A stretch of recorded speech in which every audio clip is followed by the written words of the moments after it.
Hello, everyone. If you like what I'm doing here, please consider subscribing, liking, and commenting. It would really help the channel out quite a bit. Thank you very much.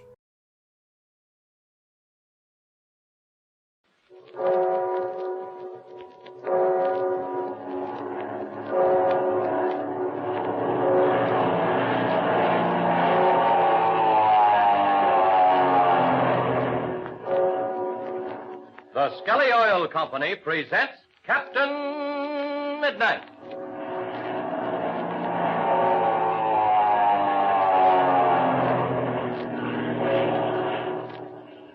Captain Midnight, brought to you 5 times each week by the Skelly Oil Company, Skelly Jobbers and Dealers.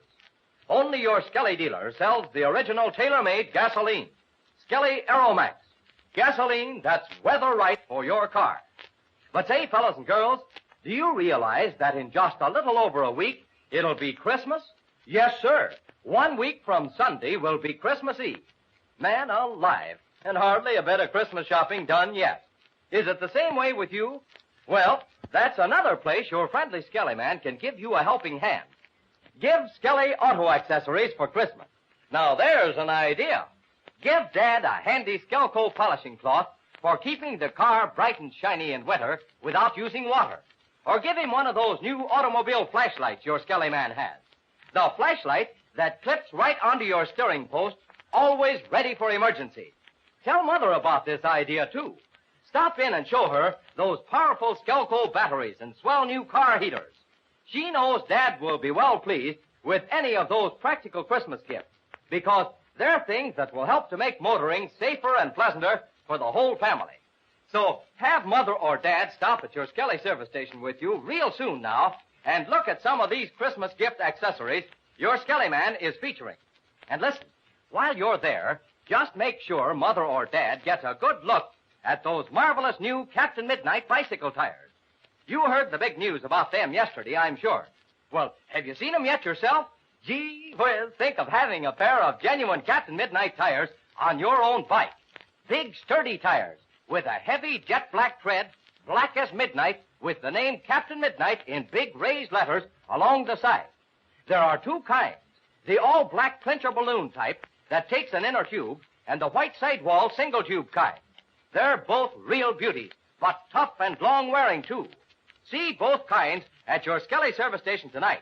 But remember, you see to it that somebody hears how much you want a pair of genuine Captain Midnight bicycle tires for Christmas. I've done all I can. But seriously, stop into your Skelly service station with Mother or Dad the next time you're nearby, won't you?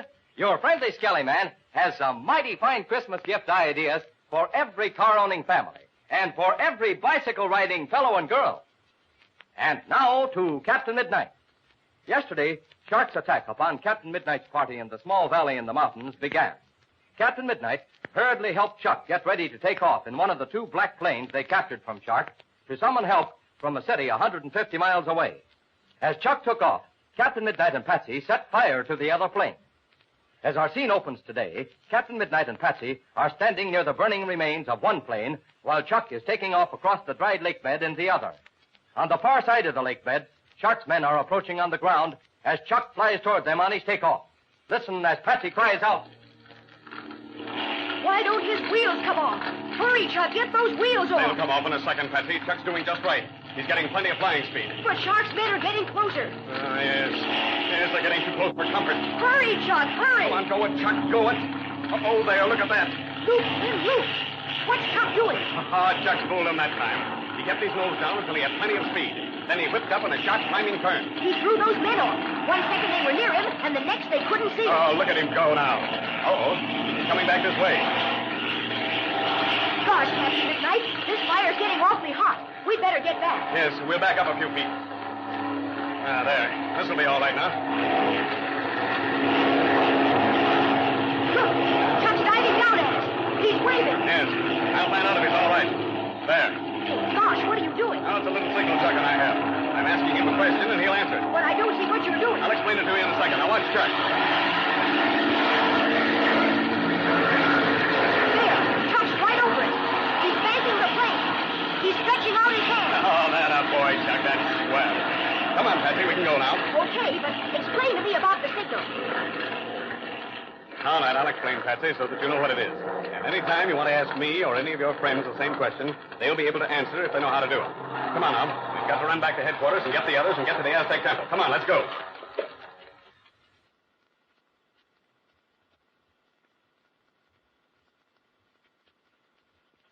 Chuck's all right now. He's climbing over the ridge. But tell me about the signal, Captain. All right. Now, it's like this. I wanted to find out if Chuck was all right. So I held up my hand to him with my fist closed. Oh, I get it. Lots of times you want to ask people if they're feeling all right or if things are going okay, that kind of a question. And often you don't want to say it out loud or you're not in a position to do so, just like I was with Chuck. So all you do is hold out your arm with your fist closed. Gee, that's swell. I get that part of it all right. But how did Chuck answer? He answered by holding out his hand with the open palm toward me. Boy, that's fine. And it sure comes in handy, too. But you wouldn't necessarily have to hold your arm way up in the air, would you? Oh, no. You might be sitting in a room. You could ask a question like that from some friend of yours across the way by just looking at him so as to get his attention, then clenching your fist in your lap. And your friend could answer by just showing his palm to you. Mm-hmm. That is, if everything was all right. Yes. And if the answer is negative, you'll reply in the same way that you asked the question. That is, by clenching your fist. Gee, that's a swell signal. When I get back home, I'll tell all my friends about it. But look, Captain Midnight. Down there on the lake bed. See what those men are doing? Now, just a second. Let's stop and take a good look here. They're dividing into two parties, see? Mm-hmm. One crowd is going to the left, and the others are going to the right. Yes, I see. They're planning to come at us from both sides. Well, that won't do them any good. Come on, Patsy. We're almost there. Everybody's here. See? There's Ma and Pinky and Slim and Senor Perada and Pebbles. Yes, and all of Senor Pareda's men, too. Well, here comes Senor Perada to meet you. Mm-hmm. Capitan, we must hurry. There is no time to lose. Well, we've got time enough, Senor Pereda.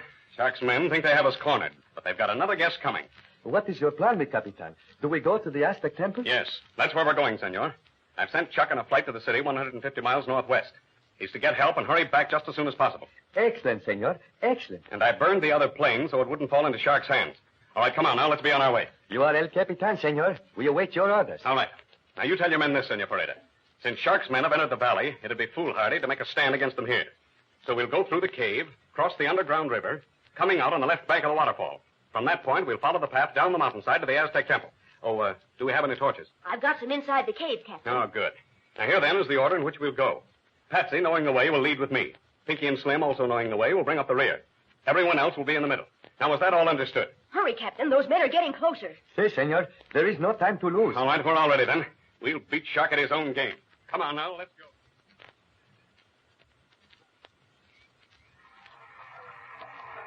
Gosh, we made swell time.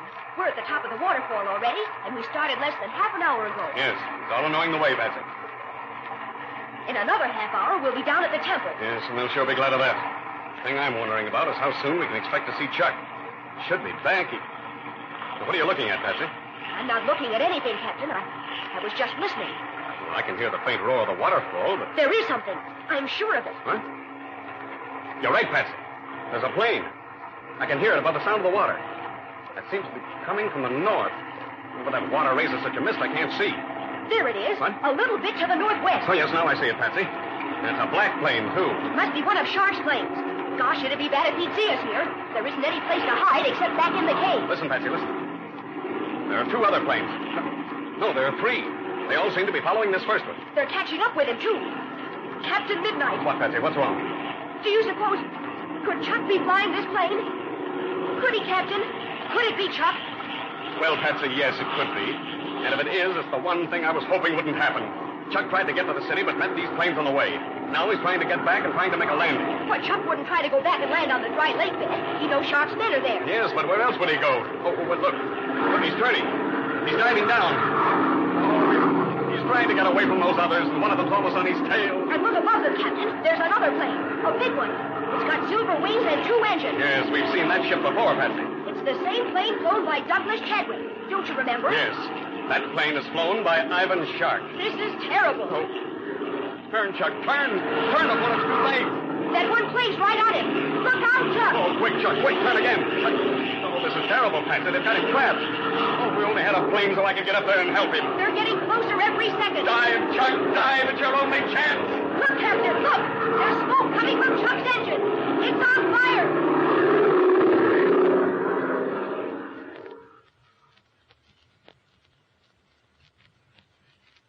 whistling over the unequal sky battle is the bimotored silver-wing cabin plane with Ivan Shark at the controls. Beside him sits his daughter, Fury. Listen as she says. Well, Father, for once our pilots are doing a good job. An easy enough job, Fury. 3 planes to 1. Why shouldn't they? Who is the pilot of that plane of ours to the left? He does not seem to be entering into the spirit of things. I am not certain, but I believe that plane is flown by Zollinger. Remember, Ivan, I have always had my doubts about Zollinger. Yes, Fury. We will look into that when we get home.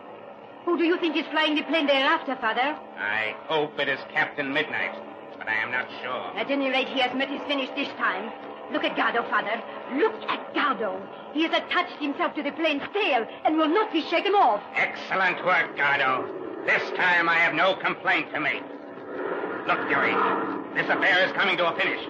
Gardo is getting close. Very close. And Gardo has him hold.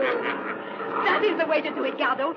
Look at him force the plane to turn, Father. This cannot last long. I am hoping, Fury, that we are now witnessing the end of Captain Midnight once and for all. Now, this is the finish. Smoke is coming from the engine. Look, Fury. Look at the pilot. I see.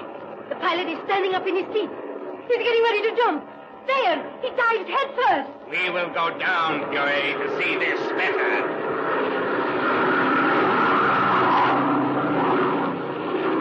If it is Captain Midnight, Ivan, my hope is that he has no parachute. Any man would rather crash on the rocks than burn to death. But you're going to be disappointed, for look, like a giant mushroom, the parachute has opened. But now this is the end, Father. Look at Gardo. He is diving on the parachute. Yes, Fury, this is the end. The end of Captain Midnight.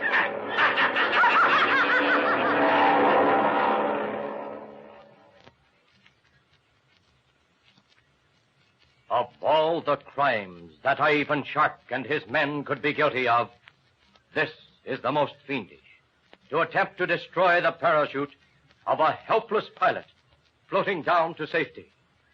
What chance does Chuck Ramsey have? Has he any at all? Tune in next Monday to Captain Midnight.